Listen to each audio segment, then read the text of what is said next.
d'appuyer sur la gâchette à chaque fois qu'il tuait.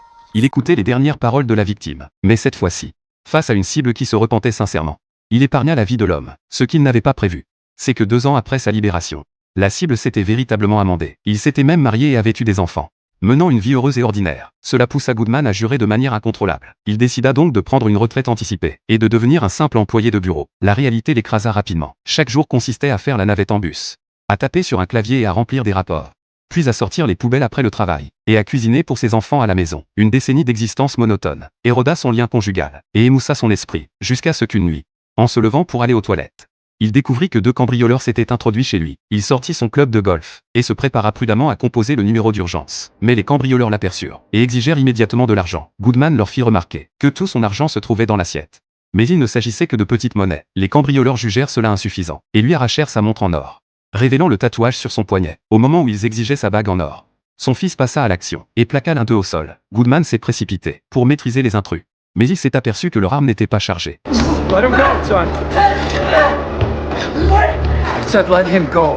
Son fils a relâché le voleur à contre-cœur et s'est fait frapper par lui. Sa femme, entendant le vacarme, est venue intervenir. Voyant l'impuissance de son mari, elle a supplié les voleurs de prendre tout ce qu'ils pouvaient, à condition que sa famille reste en sécurité. Les 2 voleurs sont partis avec leur butin. Après avoir verrouillé la porte, Goodman a essayé de relever son fils, mais celui-ci l'a repoussé. Bien qu'il ait eu la possibilité de maîtriser les voleurs, le père avait reculé au moment crucial. Même les policiers qui sont arrivés sur les lieux se sont moqués de lui, et sa femme le trouvait inutile. Heureusement, sa jeune fille attentionnée continuait à chérir son père comme toujours, lui donnant un câlin avant de partir chaque jour. Ce soir-là, lorsqu'il est rentré du travail, le bracelet à breloques en forme de chat préféré de sa fille avait disparu. Il était toujours posé sur une assiette. Les voleurs avaient dû le prendre sur un coup de tête, avec toutes les frustrations qui s'accumulaient. Cet incident fut la goutte d'eau qui fit déborder le vase. Goodman ne pouvait plus supporter cela. Il sortit en claquant la porte derrière lui. Il se rendit ensuite chez son père, enfila une vieille veste, et récupéra la carte d'identité de son père, une liasse de billets, un revolver, et même plusieurs cartouches. Voyant son fils retrouver sa détermination, le père ressentit un soulagement. Il se rendit ensuite dans des salons de tatouage, à la recherche de l'homme au tatouage sur le bras. Peu de temps après,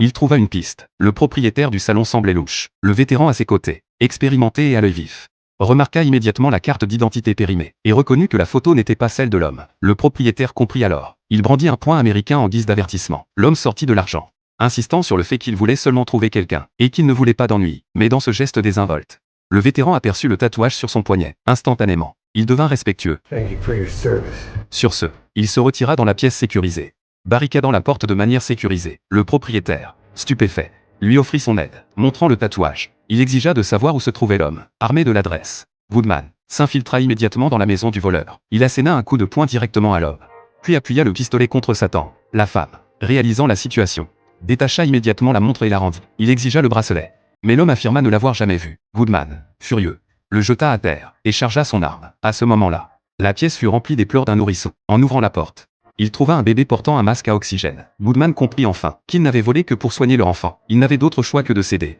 même si la rage qu'il habitait refusait de s'apaiser. Ayant trouvé les voleurs, mais incapable d'agir, il passa sa colère sur le mur. Plus tard, alors qu'il prenait le bus pour rentrer chez lui, alors qu'il pensait que ce feu ne s'éteindrait jamais, un SUV força soudainement le bus à s'arrêter. Plusieurs hommes ivres sont alors sortis du véhicule. Cela a immédiatement ravivé l'espoir chez Goodman. Il espérait que ces hommes monteraient rapidement dans le bus. Une fois à bord, ils ont commencé à causer des problèmes, allant même jusqu'à harceler une jeune fille. Goodman a souri avec satisfaction. Il s'est frayé un chemin à travers la foule, a empêché le chauffeur d'appeler la police, et l'a poliment escorté hors du bus. Puis, fermant les portes et observant les hommes, What are you still doing here, old man? Goodman a sorti son pistolet et a retiré toutes les balles.